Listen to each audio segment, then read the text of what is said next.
2024 has been a very fun year for me in this game. There's been so many incredible champions that I've just enjoyed using, so many that I've been able to make content on, and in this video, we're going to be going over the 5 favorite champions of mine of 2024. Not ranked by power level, not ranked by defender potential, or just overall, like, if they're really good for BGs or something, just by champs that I enjoy using the most. I haven't made too much content on, like, a lot of the characters, like, I haven't even played all of them or anything, but, the top 5, you can probably figure out which the 5 are going to be. It just might be, like, how they're arranged that might be a little bit more difficult for you to figure out. However, that being said, we can just get into the video. I'm using this website, Conchoose, Enc, something like that. I have no idea how to pronounce that second word, to show all of the champions released of this year, or last year as of the time this goes public, because it'll be 2025 for me when this goes live. So, obviously, Deadpool, whatever these things are exempt, and then bosses like Orochi and Glycon are exempt as well. But every other champion here is included, and again, I haven't played every character, even though I wish I could have, but you know what? Who cares? We're still gonna have fun with this. So, my 5th favorite character released in this year is Spider-Punk. I love this character.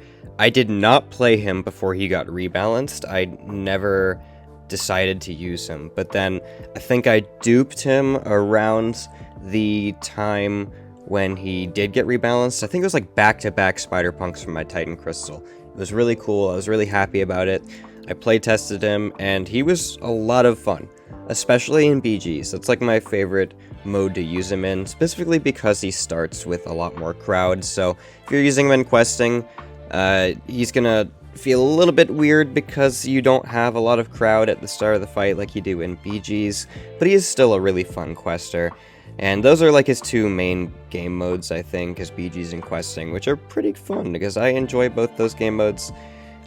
He's a decent boss killer. Like, I have someone in my alliance who has a rank 3 and has been taking like so many like the Automagity bosses with Spider-Punk. It's pretty ridiculous the range he has, but this champion is super cool. I have a decent showcase on him. It's one of my shorter ones released this year, but it kind of showed off everything I really wanted to show off with Spider-Punk, and look at him. I mean, he's Spider-Punk. He looks so cool. There are people who get like annoyed when we add so many Spider-Verse characters into the game. I'm definitely not one of them. I will absolutely be happy with more Spider-Verse characters. I never get enough of those. So, Spider-Punk is number 5, and then if we go back, we can see all of them again, and then my number 4 pick is going to be a character who was released in the same month as Spider-Punk, actually, and that's going to be Prowler. It's another character that just visually looks so cool, and I think that is one of the main criteria for when I go for a champ, when I try to invest my money and in-game resources to acquire this champion to make content on. It's just how cool they look visually, and Prowler might be my favorite visually designed character of the year based off of animations and character model alone. He is so cool. Purple is one of my favorite colors. Purple is like my favorite or second favorite color, and ironically green is like my second or first favorite color as well. And he has both of them. The green is a weird shade of green, not exactly my favorite, but it still is purple and green regardless. And he just looks awesome. All the like smoke bombs he has in his animations is super cool. And he's just a very well-designed champion. I talk all about his power lock, power drain mechanic. I say it's one of the best power control mechanics we have seen in ages. I think it is so strong, so useful for so many nodes, and it also just makes him an insanely good Alliance War champion. Alliance War is my favorite game mode, so even though my Prowler is a 6-star, I will still find ways to use him in Alliance War. And that always makes me so happy, because I don't bring 6 stars to Alliance War much anymore. So the fact that I can make sense in bringing my 6-star Prowler to take war fights is super awesome. His damage for short fights is really good. His damage for Eternity of Pain stuff is pretty decent. He is just a joy to use, and I'm glad that I actually have the 6-star for one reason, is that I can get him to like Sig 200, because, well, you can like play a rank 3 undupe and he's still going to feel really good. That Sig ability is going to make him feel even better if you can acquire it. So that's Prowler. Absolutely incredible champion, and visually, again, maybe my favorite of this year. So top 3. You probably can figure out what these 3 remaining characters are. Maybe the first 2 were a bit of a toss-up, but you probably know, if you know my content very well, who are going to be the 3 that we're going to see. And my number 3 pick is going to be Dazzler. This is going to be the day after I put out the biggest Battlegrounds showcase I've ever made for a character on my channel.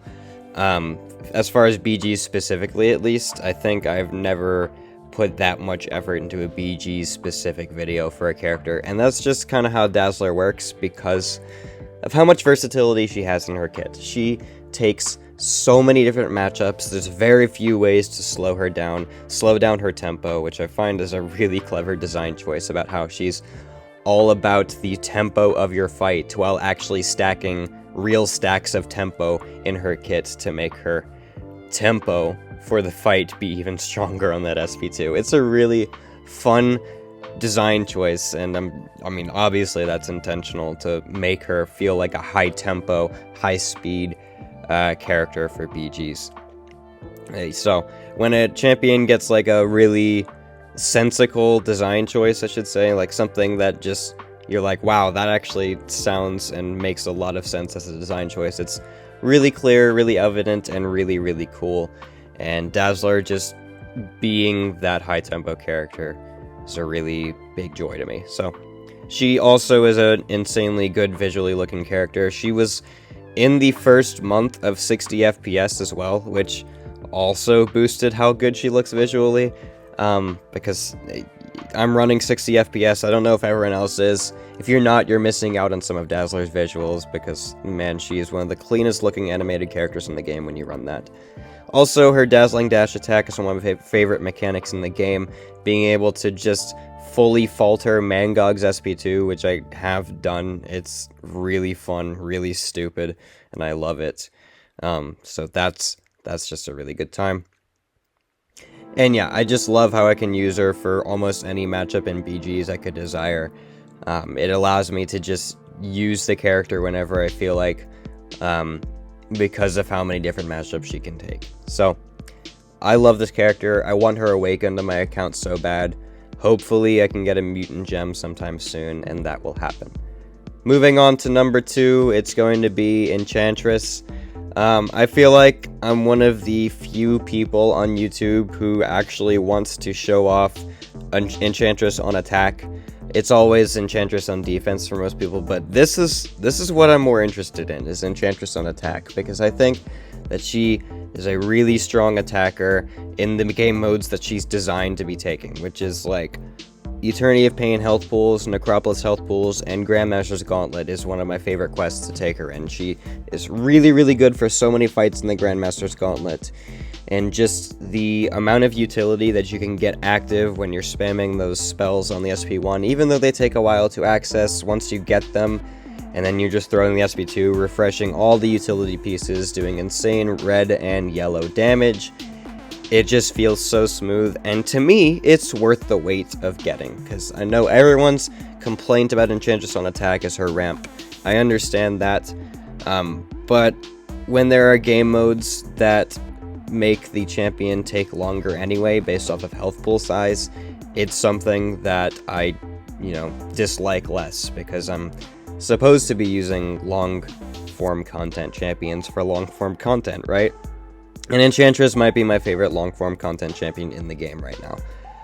So, I love the spellbook mechanic. That was like what sold me on buying her from early access.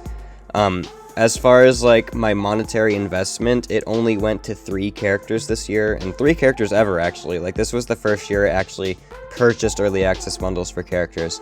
It was Arcade, Dazzler, and Enchantress. And Enchantress I got that early access bundle for. I played the 6 stars so much, it was so worth it.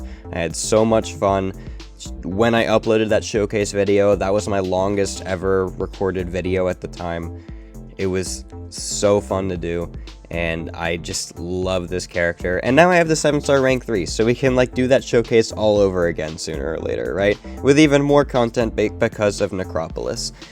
The reason I didn't put a lot of Necropolis content in the original one is because Enchantress really wants the higher challenger rating, and now I have that higher challenger rating. So it's gonna be a lot of fun Necropolis content coming out on Enchantress soon. I'm probably not gonna have a showcase out for about a month or so. I need to like get some items back to where I can get to like some Necropolis fights that I'd really want to use her for. And also I have to save items anyway for the Deathless Chase coming. So there's gonna be a showcase on Enchantress at rank 3. It's just gonna take a while for me to get there. And yeah, hope you guys are looking forward to that. But of course, you already know my number 1. It's the first alphabetically released champion this month, Arcade, the white suit devil himself. He is so snazzy and so ridiculous looking that I had to buy him. He was my first ever purchased champion in this game. So worth it. Played the 6-star so much. Now I have the 7-star rank 3, unduped of course, so it does make him a little bit weaker in some areas, but I'm still playing the rank 3 unduped. And he's getting buffed next month, or this month, as of the time the video releases, because it'll be January 1st. So, in about a week from now, he's gonna have the patch come out with his newly tuned kit. I don't even know what the tunings are gonna be, because I'm not part of any beta program or anything, so it's gonna be a surprise to me as well, but you better believe it, I'm gonna get a bunch of rank 3 buffed Arcade content, hopefully day 1, depending on what my real life schedule looks like when the patch releases. He is such a joy. I took him to war a couple times during the Cuter season, and he just destroyed the fights in war that I needed him to destroy. Obviously, like a very niche attacker in general. Not a very good BG's attacker, but that's okay. Pretty interesting war character. I've taken some ridiculous stuff with him that I'm gonna hopefully take again, depending on whatever meta we're living in for Alliance War. And then, he's just a really fun questing champion overall, and just someone that I get so much joy out of using because of how ridiculous his animations are. The stupid buzzsaws that just pop out of the ground make me laugh internally every time, man. He's just so cool. He's maybe my favorite visually animated character ever, and I'm sure the animators themselves also had a blast animating him, because when are you gonna ever animate a character like this? He's literally Marvel Riddler. I've heard so many comparisons to that, and it's pretty accurate. He kind of is Marvel Riddler. And yeah, that is going to be my top 5 favorite characters released in 2024. I hope you enjoyed this video, and do please tell me what your favorite characters of 2024 are as well. Also, when this video goes public, we might be at 7,000 subscribers. I'm not even sure. If we are, thank you so much to everyone who helped me get to that number over the past like 48 hours, because when I really started pushing for it. If we're not, that's totally fine. We're gonna get there probably within the week, and it's gonna be a very big milestone for me when that happens, and I just want to thank you all for that, and thank you for making my 2024 one of my favorite years of my life, and I'm hoping 2025 is going to be the same. Happy New Year to you all, and I will see you in the next video.